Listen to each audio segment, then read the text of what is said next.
Mattimoe. I am the coordinator of Recreation Therapy Services at Cottonwood Tucson. I wanted to pop on here today to talk a little bit about HeartMath. It's a modality that we've been using at Cottonwood for quite some time now. And I want to talk a little bit about what HeartMath is, and then also how we utilize HeartMath with our residents. So basically, the gist behind HeartMath is it is a biofeedback method. And so what we are doing is we are watching what's happening within a person's heart rhythm, their heart rate variability, to be specific.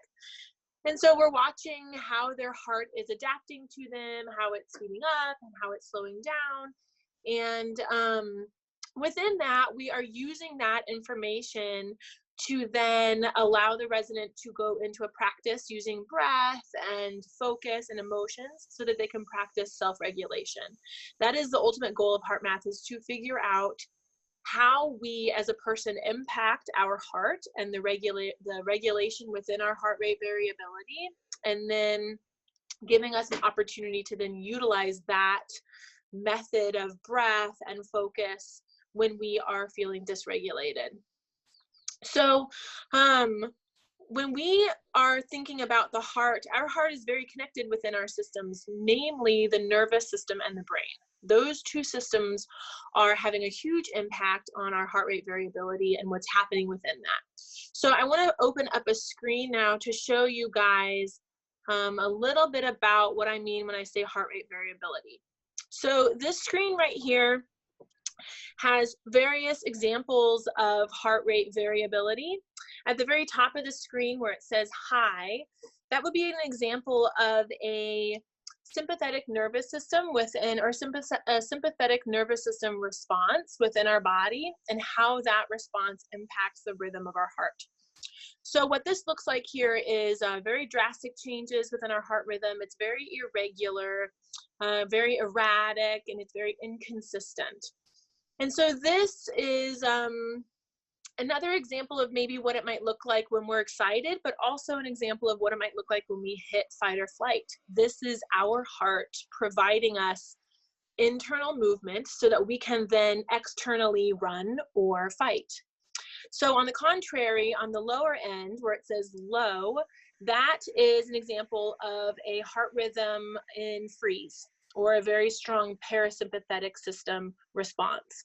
So when we are sleeping, our heart rhythm actually looks like this at the low end. However, when we experience depression, it can also look very similar. And so the practice in HeartMath is determining, just with our residents, I usually typically ask them, where do you feel that you have been living on this spectrum? The left side of the spectrum is stress, the cortisol response. Our hormones also have a very large impact upon our heart rhythm. And so when we are feeling stressed, then our system will flood us with cortisol and have an impact upon where our blood flows, and determining, you know, what happens within that, our heart is very impacted. So the goal of HeartMath is to, again, just kind of see where have we been living, and then to take our heart rhythm into what within HeartMath they call coherence, which is what is on the right side of the screen next to the word positive.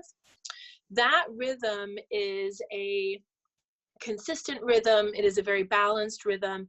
This is what happens within our body when we can really balance the nervous system and bring it out of that sympathetic or parasympathetic response.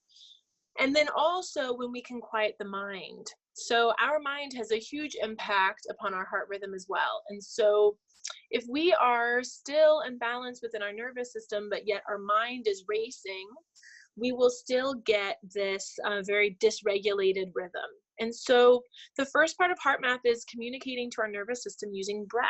When I meet with residents, we talk a lot about how our breath has an impact upon our nervous system. I'm going to pop back on here. So when we're breathing, we have these systems within our body that are reading our breath.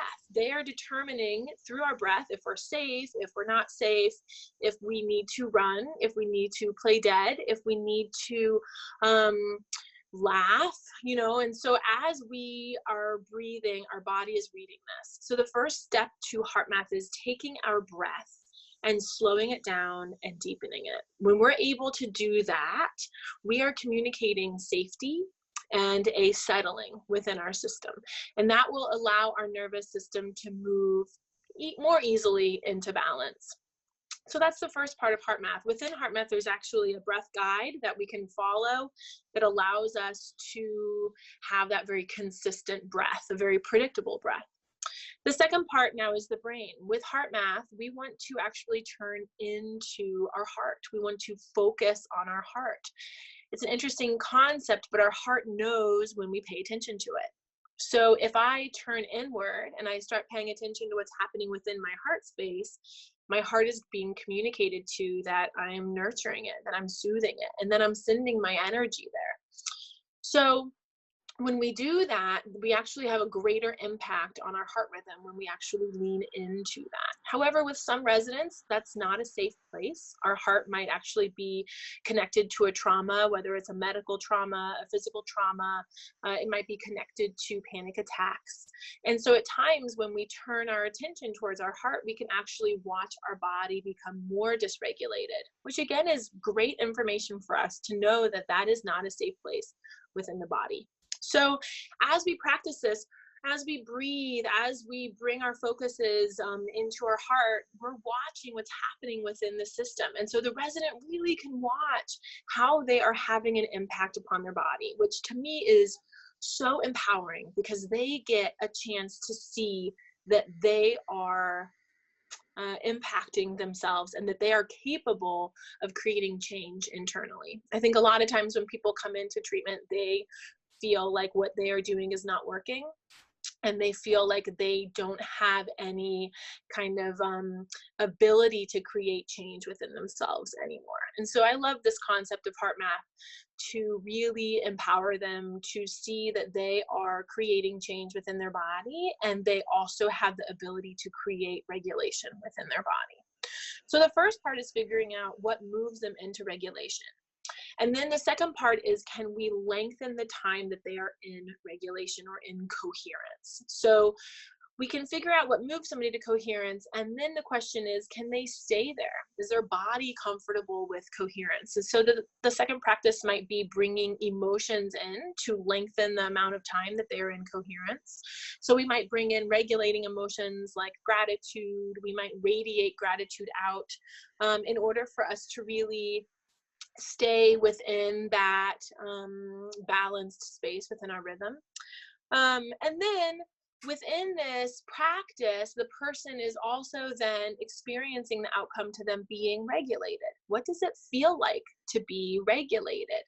A while back, I was working with this gentleman and he felt that he was so messed up that he was going to look just very erratic on the screen and that there was no way that he was going to be able to have an impact on his body.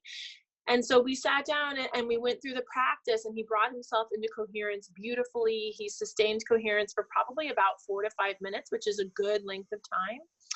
And he started crying and he said, I think I've been feeling balanced and been thinking that there's something wrong with me within balance rather than within my dysregulation.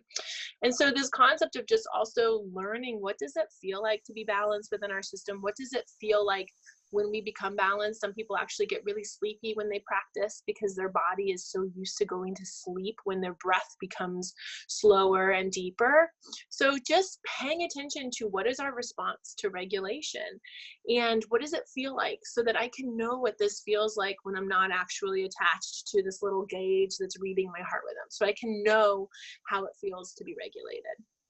And so that's really our practice to HeartMath. I meet with people individually. I also offer small groups where I can kind of do an introductory to HeartMath. People have access to the HeartMath computer throughout their time here once they have been introduced to it. And so they get an opportunity to really take it on their own and come in and practice anytime that nobody else is using it. And so they really have this kind of sense of responsibility now that I know what moves me into regulation and into coherence. Now I need to actually practice it and bring this into my treatment setting. So that is the gist of our HeartMath program here. It is something that is assigned by primary therapists, but that people can ask for individually. It's not something for everybody. Just like any modality, there are some people that when they watch their systems become dysregulated, it actually becomes more dysregulating for them. And so at times it can be too overstimulating for people. We're just really cautious about where we fit people into all of our practices. And so HeartMath is just another one of these modalities that we can offer here for people and give them an opportunity to really take home with them. So thank you guys for listening. I appreciate your time, and I hope everybody's staying safe and healthy. Talk to you guys soon.